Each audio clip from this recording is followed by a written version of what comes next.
the agent essentially takes a decision that a human would never be able to take before because you didn't have the data foundation to actually let that human take that decision.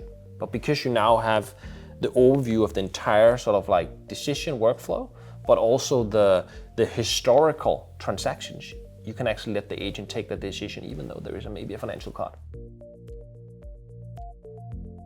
One of the key elements that customers find very attractive is that feedback loop from humans to AI, not about the data capture or some prompting, but the feedback loop on the decision making. So agentic platform is making the decisions about products, quantities, pricing, addresses, you name it, and the platform provides the ability for humans to provide the feedback on that decision making. And that is the only way to safely transition from human-based decision making to AI. I think it's maybe worth giving a bit of context, right, to what can say the workflow that we are supporting in. We are a very sort of like vertical solution that goes very deep in sort of the B2B transactional space, and I think it's interesting for people to understand, like when we're talking about redefining the approach.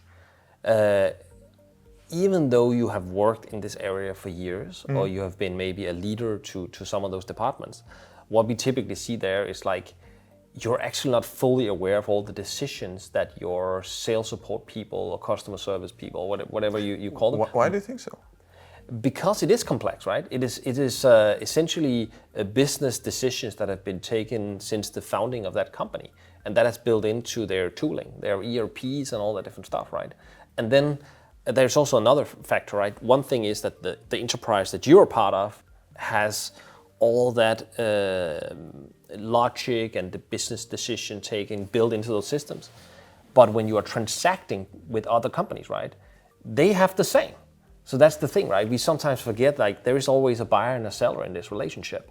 And we are, you can say our software is now operating sort of mainly for the seller on the sales side, procurement side and so on. But it's like, that's the thing, right? If you're then taking into account that when buyers are transacting with the sellers, they are essentially applying their view on the world to the seller and saying, I need these products, I believe this is what I'm gonna pay, all that different stuff. And then people are like, shouldn't it just be as simple as like starting typing things in? Oh my God, how long can that take? A minute, max 2? Essentially what we see is like, it takes you typically an average 10 to sometimes even 15, 20 minutes. And it's not because they are slow at typing. It's because there's a lot of these decisions and nuances in the data that doesn't correspond from the buyer and the seller. And that's the magic, right? Digitizing those decisions makes sense. So just maybe you can give an example on the pricing thing, right? Where the agent essentially takes a decision that a human would never be able to take before because you didn't have the data foundation to actually let that human take that decision. But because you now have the overview of the entire sort of like decision workflow, but also the historical transactions, you can actually let the agent take that decision even though there is maybe a financial cost.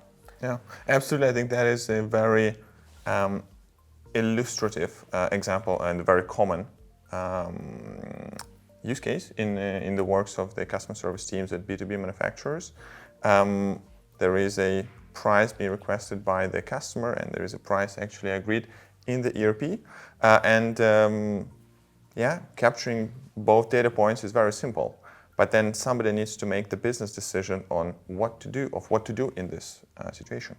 And as you rightfully say, you need to weigh against each other the ability to delegate that decision to AI versus the maybe potential misjudgments and figure out when and how you can transition in the right way.